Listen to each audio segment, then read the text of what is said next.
What's up, guys? It's Julia, and I was looking over some of my EP World stuff, and I noticed that there was this packet of regents questions that I did not answer, and I was thinking, okay, you know what if I grab out my phone, video record this, and do like a little intro with you guys of like how to solve these. I believe these are regents-based questions, so later when I'm done with this packet, I can show you some AP style questions and we can try to solve that together.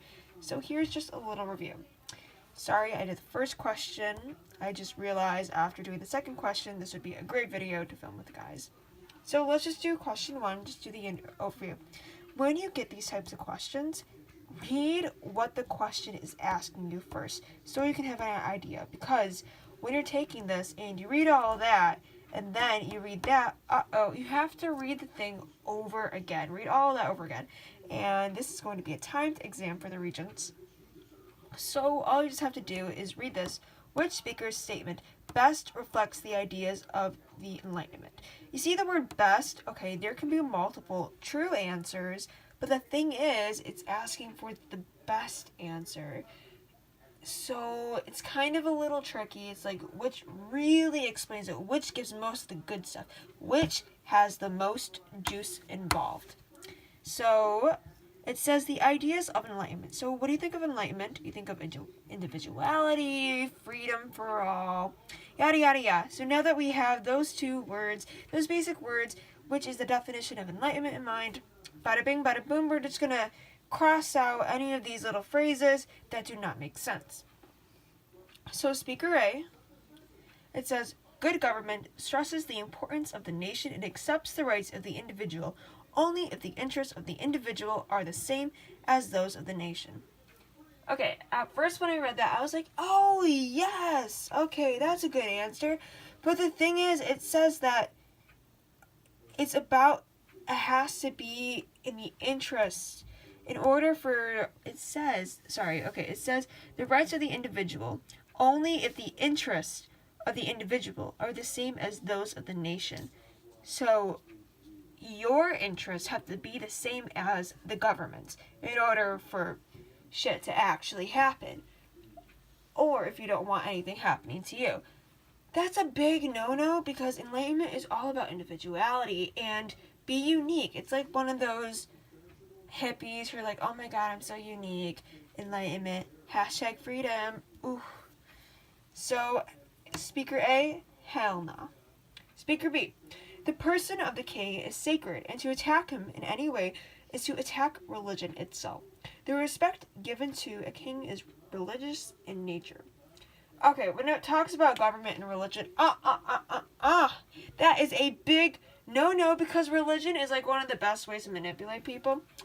And back then, if we go back into the Age of Revolutions, there is this whole, actually, not just Age of Revolutions, but in the First Global Age, religion controlled everything and talked about supernatural behaviors.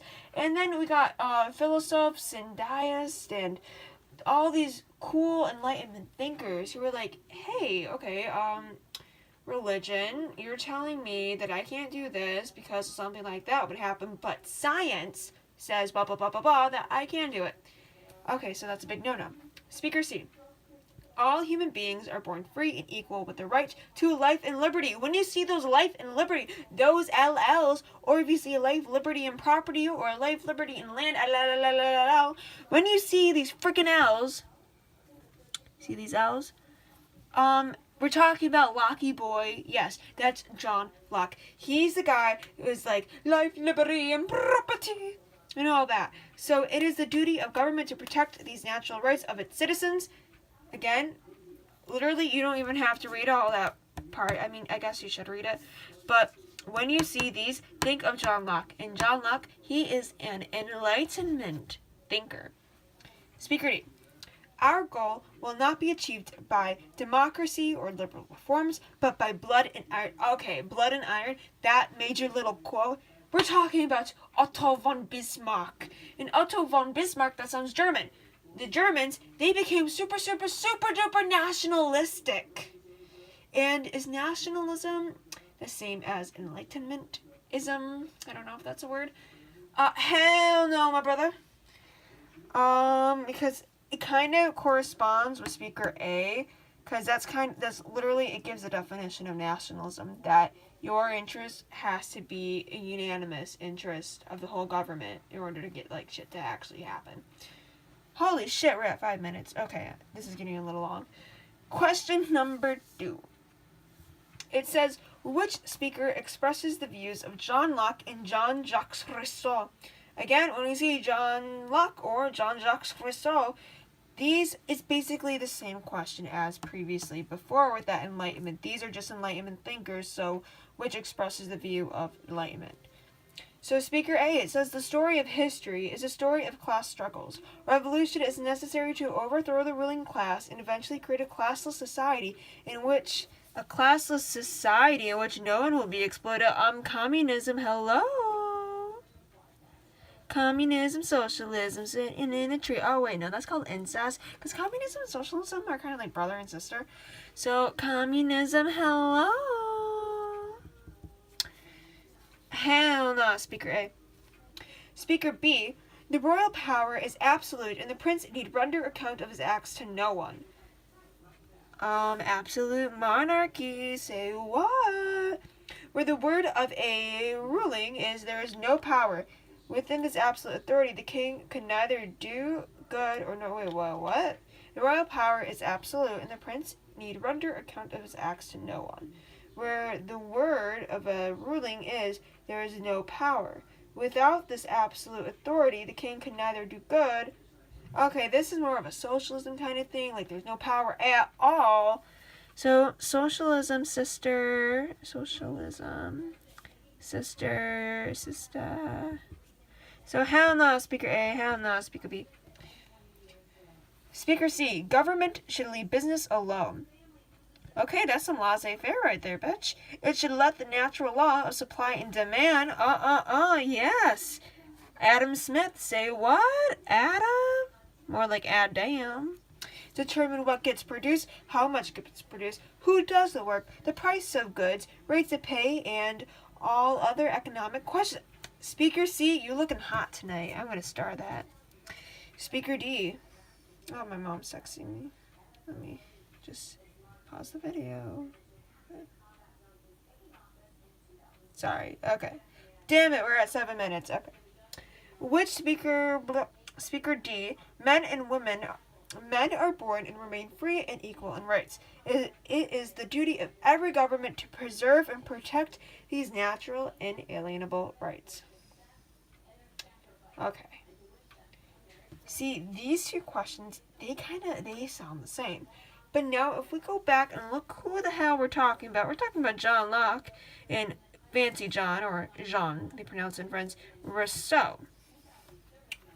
So, know how I said this is about the economy and law, natural law and supply of demand? Yes, that's Enlightenment, but we're not really talking about John Locke or Rousseau. See, John Locke and Rousseau, they're kind of like a thing. They're dating. They're like really close because they have very similar, if not the same, ideas. But since we're talking about Adam Smith right here, Adam Smith ain't in this relationship. So bye star. That's a cross X. So Speaker D, men and women and men are born to remain free and equal in rights. Preserving that ish. Number 4, D. That's going to be your correct answer. Okay, question number 3. First, let's read what this says. The ideas expressed in the quotation are based primarily on the writings of Niccolo Machiavelli. Okay, who's this guy? Who's this Machiavelli guy? He's like that. Remember that Italian? He's Italian, and he's like, in order to control the people, you gotta be the big bad tough guy. Control people, go all tough guy. He believes, like, you know what? If you don't do this, you die, mother trucker. Charles Darwin, remember that Darwin evolutionary, so that, remember that social Darwinism? Don't adapt, you get... not socialism. Basically, don't adapt. You gonna die. You die. Charlemagne. We're not talking about, I think, any British kings here. So, we didn't talk about Charlemagne. And John Locke. You remember LLL? Life. Liberté. Oh, that's a French thing. And land. You see the French, what they did? They're like, life, liberté, no, liberté, fraternité. Forgot the other T. But anyways, if we read question number 3, it says, we hold these truths to be self-evident. Oh, this question is from Hamilton. Let me play this. We hold these truths to be self-evident that all men and women are created equal. Oh my god, yeah, when Hamilton, yes, Hamilton. Okay, I'm sorry. We hold these truths to be self-evident. This question was on the test, and I almost got out of my seat, and I was like, oh, Angelica, Skylar. Well, you know what? I want to play some music, but I feel like that would get monetized. I don't even know what monetized means. I feel like that would get my video taken down, and this is getting into 2 minutes. Okay. Whew. Okay, sorry, I got really excited there. We hold these truths to be self-evident, that all men and women are created equal, that they are endowed by their Creator with certain unalienable rights, that among these are life, liberty, and pursuit of happiness. Oh my god, guys! Bitch, do you see these LLs? L. Oh, look at that connection right there. I'm sorry for the swearing. AP World, Social Studies, it gets me really hyped up. Because guess what? You know why I get hyped up? It's so freaking interesting. It's like a soap opera. It literally is a soap opera. It's so freaking interesting. It's like you're watching a TV show. And the reason it just sticks in your mind, because if you think of it, if you like give pity to these people, if you like actually take it, it's like a story. That's why I love it so much. It's a story in the way these people do it, and it's so cool how all this shit is real. Oh, I just love it. Okay. Question number 4. A study of revolutions would most likely lead to the conclusion that pre-revolutionary governments, okay, so this is talking about before the age of revolutions, number 1, are more concerned about human rights than the governments that replace them. So we're talking about a conclusion. Study of revolutions would most likely lead to the conclusion that pre-revolutionary government... Okay, so pre-revolution, they're kind of like anti-all freedom. They're like anti-all freedom, so know that we got that in mind. Are more concerned about human rights than the governments that replace... hell no, bro. Refuse to modernize their armed forces with advanced technology. They had advanced technology, but... They don't refuse. I don't think so. Attempt to bring about the separation of government from religion. Religion and government back then were like, they were in a relationship, and my nails suck. Failed to meet the political and economic needs of the people. Yes, bitch! Because, want me to give you? There was Louis, French Revolution. I need bread. They're like, bruh, give me some bread. And then like, oh my god, you guys have bread in there? There were the Jacobins, for example. They were these French people. They were these French group of peasant people. They were like the normal people, actually. No, they were these like French, I guess they had like a little nobility. And they were like, oh hell no. Oh, that's the phone. Damn it. I don't know that. Okay, I'm sorry. This is going to be a long video. For example, in the French Revolution, before what happened in those governments, people were starving. The French were very hangry, and they were pissed at the aristocracy. They didn't understand why they kept getting all the bread while they didn't get any bread. And that's Les Mis in a nutshell. Actually, no, I don't know. That's like during Napoleon. I don't know why I said that. Question 5. I will never allow my hands to be idle nor my soul to rest until I have broken the chains laid upon us by Spain. This statement will most likely... Okay, chains! Chains. I correspond that with some slave shit going on there. So this statement will most likely be made by I will never allow my hands to be idle nor my soul to rest until I have broken this the chains laid. Okay, so this person's like anti-slave. Okay, who's anti-slave? A Latin American nationalist. I guess so, yeah. Yeah, because, yeah, that makes sense. A Latin American nationalist because of the Latin American Revolution. They wanted to get rid of the connection of Spain and Portugal and France and all these other big-ass countries that had colonies there and that territories there and all the slave trade going on. Yeah, that could work. A Portuguese explorer, no, what, they're gonna be like, I don't really care, I'm just exploring, let's just boost up some more money from me. No, they're not gonna give a shit. A Roman Catholic bishop, they're just gonna care about spreading their damn religion, so, nope. A Spanish conquistador, oh hell no, they're gonna be the ones that want to get the slaves. So it's gonna be a Latin American nationalist.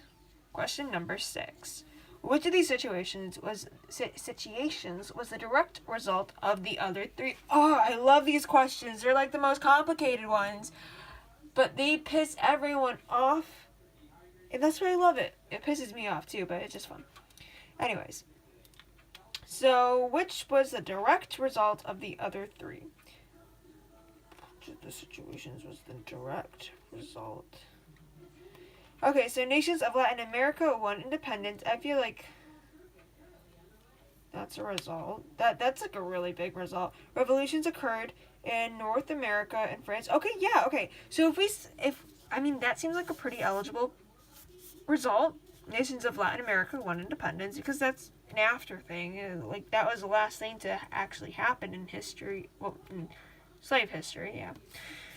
So, slave trade history. So let's just see if we have some good evidence. That's her claim. Revolutions occurred in North America and France. That's some evidence right there, because the people in Latin America, they took no, and they were like, you know what, if they can do it, we can do it.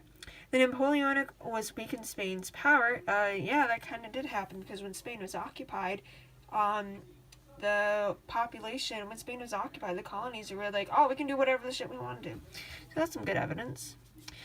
Creoles and Mestizos became disconnected with Spanish rule. Yeah, the Creoles and Mestizos, they got pretty pissed with the Spanish because the Creole, the Peninsulares, those are like the Spanish native born, and they weren't treating the Creoles, which are they're the second class. They're not the second class, but they're the class below the Peninsulares, and they're at the tippy top.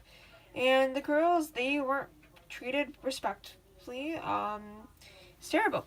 So they were like, okay, you know what? I'm rich. I can do it. Let's just organize this and disconnect from Spain. So they're like, okay, so these are all 3 evidence pieces. So which of these situations was a direct result of the other 3? Okay, yeah. Getting that independence.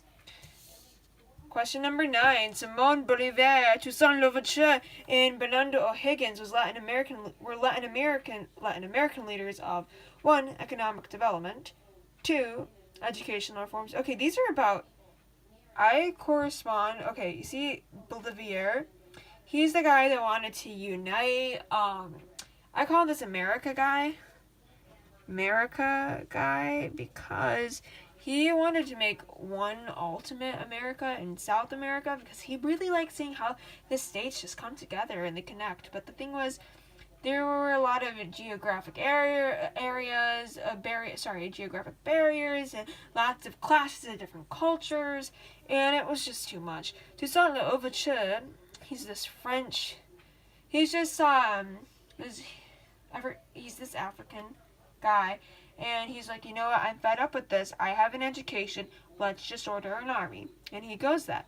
And I don't know who Bernardo O'Higgins is, but that's fine. Educational reforms. No. Independence movements? Yes, bitch. There we go. Question number 8. In a number of European countries in the 1800s, which situation occurred as a result of the influence of the French Revolution? Okay, so we're just looking for the thing that caused the French Revolution. So what caused the French Revolution? Increase in religious conflict. I mean, the France is already Catholic. And people were chill with that, a lot of people. Rise of the nationalistic movements. Okay. Decentralization of government power. I think there was over-centralization of that. Economic depression. Yeah, they were poor, but really pushed for the French Revolution was the rise of nationalistic movements. There was like propaganda. Napoleon, my dude, he comes up there. He's like, you know what? I'm a short guy, but I can help solve your big problems. And he's like that. Question number 9. The best example of the success of nationalism in Europe is the development of socialism. Oh, hell no! France did not become socialist, bitch. Industrial Revolution in Great Britain. Excuse me, we're talking about the nationalism in... Oh, this is Europe. Okay. Oh, I'm sorry. Whoopsies. I thought that was France. The best example of the success of nationalism in Europe is the development of socialism... Okay, no, that didn't happen. Industrial Revolution in Great Britain. No. Okay, when we talk about nationalism, we're either talking about Italy, but Italy didn't really participate that much. Italy was still like a poor and very over-cultural, lots of cultures and mashy. But if we're talking about really nationalism, in the AP, it's going to be really concerned with Otto von Bismarck. And if you hear that Otto von Bismarck, that is German. So, oh, look, what do we see? Oh, we see Germany. Oh, number 1, 4. Okay, we're good. Number 10. Okay. A main idea of Karl Marx and Friedrich Engels' Communist Manifesto is that the proletariat... Okay, here's a problem. You know what? This is going to freak people out.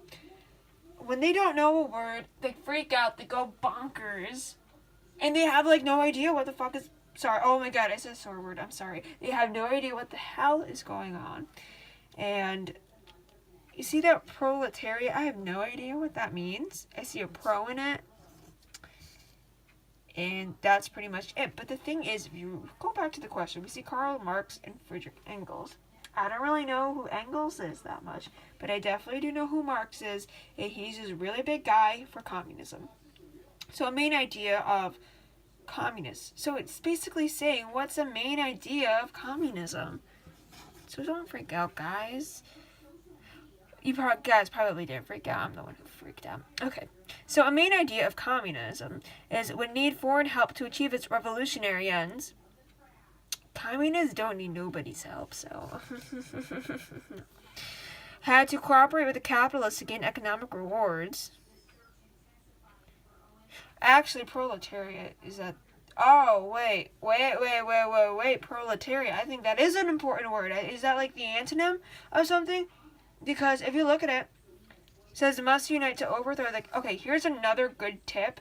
If you don't know what the word is, but you see 3 choices that are very similar to each other, and there's one that is the opposite of it, choose the one that's the opposite of it. Because there's a problem. We need foreign help to achieve its revolutionary ends. Well, communism didn't really do that. It's kind of dependent on itself. They like the feudal society. Must unite to overthrow the capitalist class. Capitalism? No. Should allow the capitalists to control the means of production. That's a no. Had to cooperate with the capitalists to gain economic rewards. Would need foreign help to achieve its revolutionary ends. I mean, I guess it's number 1, because it literally says capitalist, so I guess number 1. You know what, I'm going to go online. I'm going to ask Alexa, actually. Alexa, what does proletariat mean? The non-proletariat is usually defined as the class of wage earners, especially those who earn their living by manual labor or who are dependent for support on daily or casual employment, the working class. Okay, I don't really have to, I guess, like, working class. Oh, that's my hair. Working class.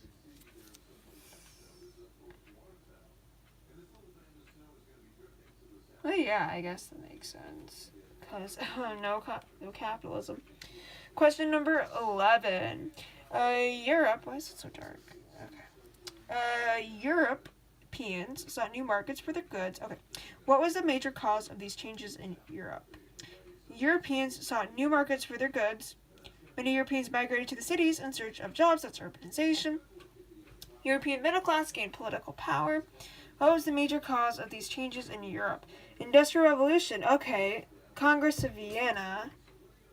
No. French Revolution. Not really. It's just the Industrial Revolution. Major cause of these. Yeah, that's the Industrial Revolution. The whole thing they were studying for. Question 12. Before a nation can begin to industrialize, that nation must first, number 1, develop a democratic government. 2, a rigid class structure. 3, a strong religious foundation. Oh, hell no. 4, an adequate food supply.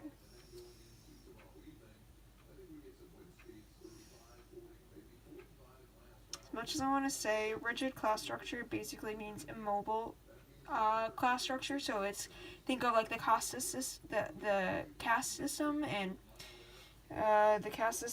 India, and you're just, if you're born a slave, you're just born a slave.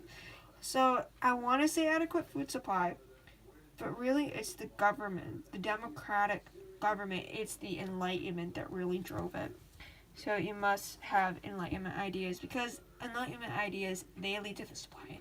Like, their beliefs of supply and demand, and that leads to like capitalism, and bada bing, bada boom. It's number 1. Question number 3. A primary purpose for building the Suez Canal was to... Okay, guys.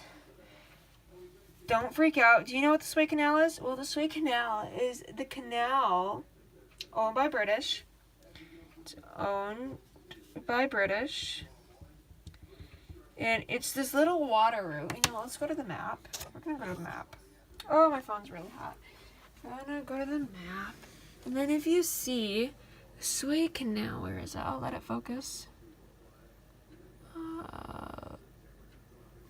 It's that little thing right over there. You see? Because the thing is, if you look in the long run, England, right over here, you can do bop. Oh, wait. No. Oh, sorry. It's right, this thing right over here. See, England can do, wait, let me find this. Okay, this is the Suez Canal. I'm sorry, guys. See, that's the Suez Canal. It's right between Egypt and Saudi Arabia. And if you go back to Britain, right over here, if they go all the way here, it can be like, boop, boop, boop, boop, boop, boop, boop, boop, do, do, do, do. They can go there, go under the Red Sea, go over here. Oh, India, yes. Yes, bitch. Okay. Now back to work. Back to the other thing. So now that we know now that we're familiar with the geographic location of the Suez Canal, it is owned by the British, so the British can easily cut through and get their India, baby. So, primary purpose for the building of the Suez Canal was to encourage Jewish settlement in nearby Palestine. Oh, no. Increase trade between the Middle East, Europe, and Asia. Okay. Reduce the time needed for travel between the Atlantic Ocean and the Caribbean. No. Allow Indian merchants to reach the east coast of Africa. Hell no, we don't care about those Indians. That's not what the British did. Excuse me. They increased trade between the Middle East, Europe, and Asia. It connected them together. For number 14. What is an accurate statement about the partitioning of Africa by European imperialist nations during the 1800s? Okay, so partitioning, I don't really know that definition that well. So which is an accurate statement about the partitioning of Africa by European imperialist nations during the 1800s? Number 1. Okay, so we're talking about Africa. Oh, okay. So, you know, white man's guilt? Remember that? So I'm just going to write a note about, oh, my hair. White man's guilt. Okay, so number 1. New nations were based on old tribal boundaries. 2. The cultural and ethnic diversity of African people was disregarded. 3, the continent was divided equally among the colonial powers. And 4, Africa unity was encouraged. Nope. The continent was divided equally among the... Okay, I mean, there was the Berlin Conference. Number 2, the cultural and ethnic diversity was disregarded. See, I wouldn't say it was not divided equally. That word, no. New nations were based on old tribal boundaries. No, wasn't based on that. It's going to be number 2. Are we almost done? Yes, we're almost done. Just 2 more pages left. These are just looking at graphs. Okay. Now the real stuff. This is AP style. Oh my god, are you guys excited? Well, I'm not. But let's do a happy face. Some AP style. Actually, who am I kidding? It's more like this. Yeah, there we go. Oh, these are teeth. Okay. Oh, ooh, ooh. Okay, there we go. Question 22 through 25 refer to the graph below. 22, 23. I hate it when they have those things where they have a graph on this page. They have 2 questions on here. And then we have to constantly keep flipping back and forth and back and forth. Anyways. Locations of the world's major cities, 200 to 1900 CE. You have urban centers. When I see urban, I think of urbanization. Yeah, I'm going to write urbanization. Yeah. Let's write that on the top. Urbanization. Europe, Middle East, North Africa, Central Asia, South Asia. Okay. Let's just look at this, for example. If we take a Europe, Europe has a lot of urbanization. And this is all the times. Oh, actually, wait.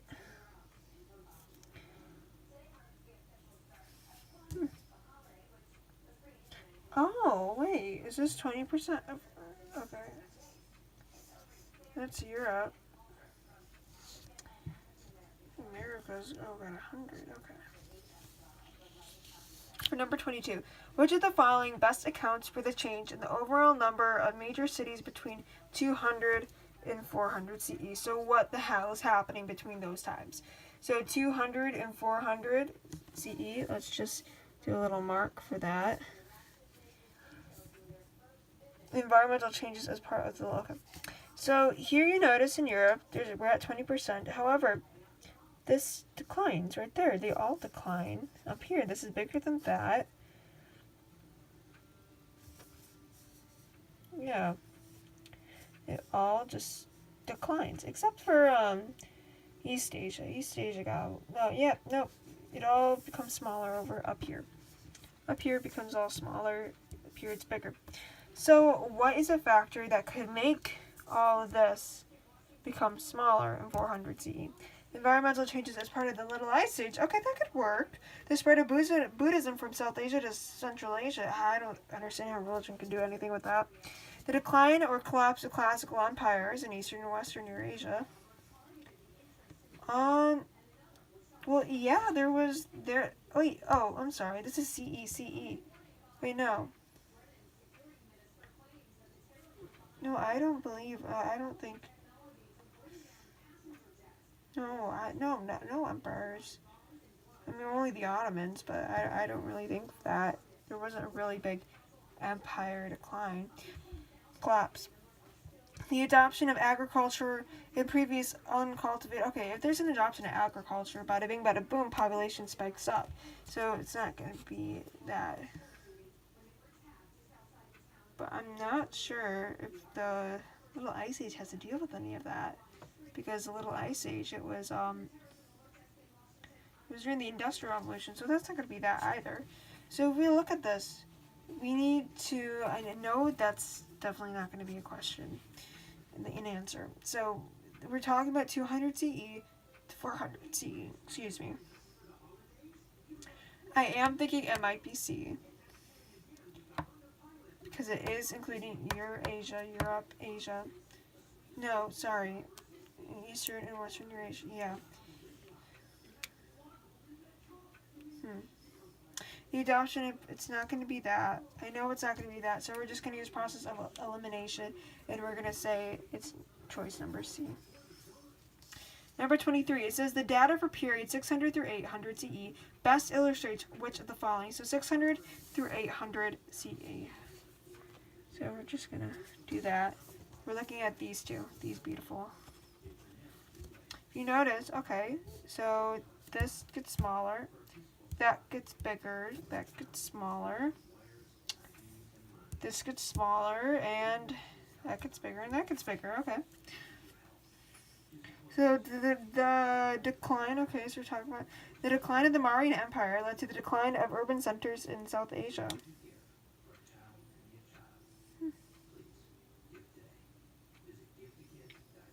Copy. The establishment of Islamic caliphates resulted in urban, okay, caliphates are long gone. We don't know caliphates.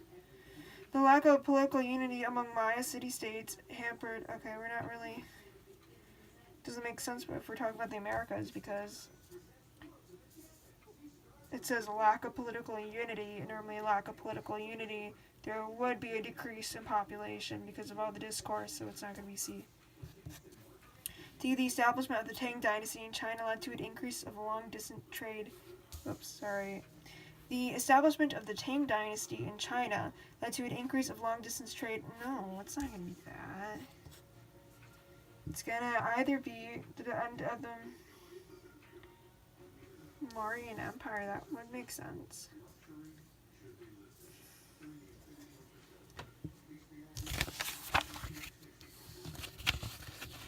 Okay, the changes in the distribution of cities in period 1200 through 1400 best support which of the following conclusions? The Mongol conquest has more disruptive impact. Okay, so 1200 through 1400.